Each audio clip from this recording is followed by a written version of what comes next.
Sir पर ताज रखने वाला परिंदा हुदहुद आंखों पर ऐनक लगाए एक शाख पर चुपचाप बैठा रहता था, जैसे कुछ सोच रहा हो। दिन के वक्त इसके पास कई जानवर और परिंदे आते और जंगल का सबसे अक्लमंद परिंदा समझकर इससे सलाह मशवरा करते। नन्हा हुदहुद अपने दादा के पास बड़ी हैबत से ये देखता रहता और इसका भी जी चाहता कि परिंदे और जानवर इसके पास भी आएँ और इससे भी अपने अपने मसाइल बताएं।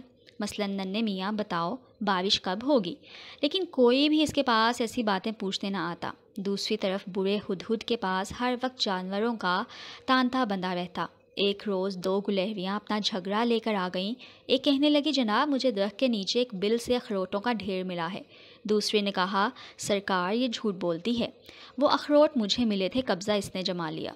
बूढ़े हुदहुद ने अपनी ऐनक के शीशों से झांकते हुए कहा, बेवकूफ़ गुलहरियों, लड़ाई झगड़ा अच्छी बात नहीं। इस वक्त एक एक अखरोट लेकर खा लो, बाकी इसी जगह हिफाजत से रख छोड़ो। सर्दियों में जब खूब बर्फ़बारी होगी और तुम्हें मीलों तक कोई चीज़ खाने को ना मिलेगी, तब यही अखरोट तुम्हारे काम आएंगे, लेकिन तब भी बराबर बराबर बांट कर खाना। गुलहरियों को ये मशवरा पसंद आया और वो मुतमईन होकर चली गईं।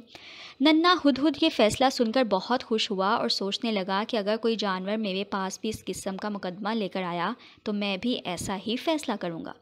इतने में नन्ही चिड़ियों का एक गोल बूढ़े हुदहुद के पास आया और इनमें से एक ने कहा कि हमें एक जगह दाना पड़ा नज़र आया है, मगर शुबा है कि वहाँ शिकारी का जाल भी है। हुदहुद ने कहा, जहाँ भी शुबा महसूस करो इससे बचो, दिल को खटका यूं ही नहीं हुआ करता। नन्हा हुदहुद करीब ही एक शाख पर बैठा सारा दिन अक्लमंद हुदहुद के पास आने वाले जानवरों को देखता।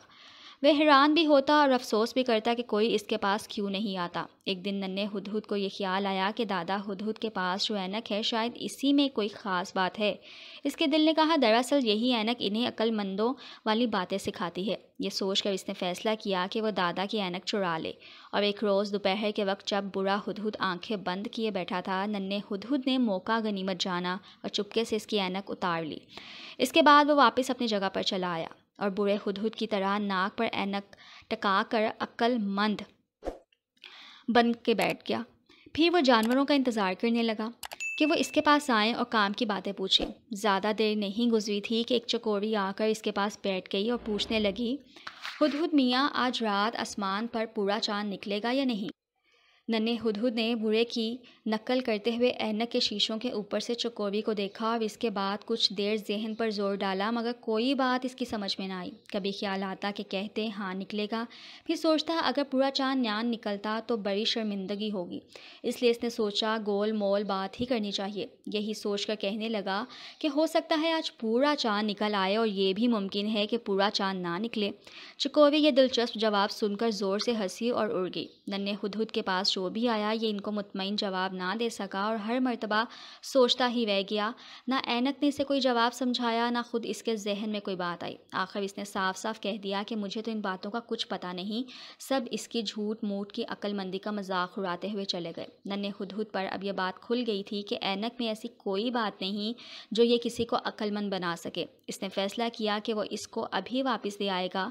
बूढ़ा हुदहुद अभी तक आंखें बंद की अपनी जगह बैठा ही था कि नन्हा हुदहुद उड़कर इसके पास पहुंचा और आहिस्ता से ऐनक इसकी नाक पर रख दी। बूढ़े ने एक आंख थोड़ी सी खोल रखी थी और इसे देख रहा था। आप जाग रहे हैं? नन्हे हुदहुद ने शर्मिंदा होकर पूछा।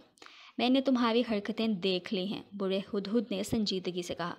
जितनी उम्र कम होगी इतना तजर्बा भी कम होगा और अक्ल भी इतनी ही थोड़ी होगी। दरख्त पर सारा सारा दिन और सारी सारी रात बैठे रहने की बजाय ये वक्त तुम्हें जंगल में घूम फिर कर गुजारना चाहिए। इस तरह तुम्हारे तजर्बे और समझ बूझ में इजाफा भी होगा। फिर जब तुम मेरी उम्र को पहुँचोगे तो उम्र भर का तजर्बा तुम्हें मेरी तरह अक्लमंद बना देगा। बूढ़े हुदहुद की ये बात नन्हे हुदहुद की समझ में आ गई और अब वो कुछ वक्त बूढ़े हुदहुद से अक्लमंदी की बातें सुनता, फिर जंगल की सैर को निकल जाता। वो जहाँ कहीं भी जाता अपना दिमाग और अपनी आंखें खुली रखता और हर चीज़ को बड़े गौर से देखता और याद रखता।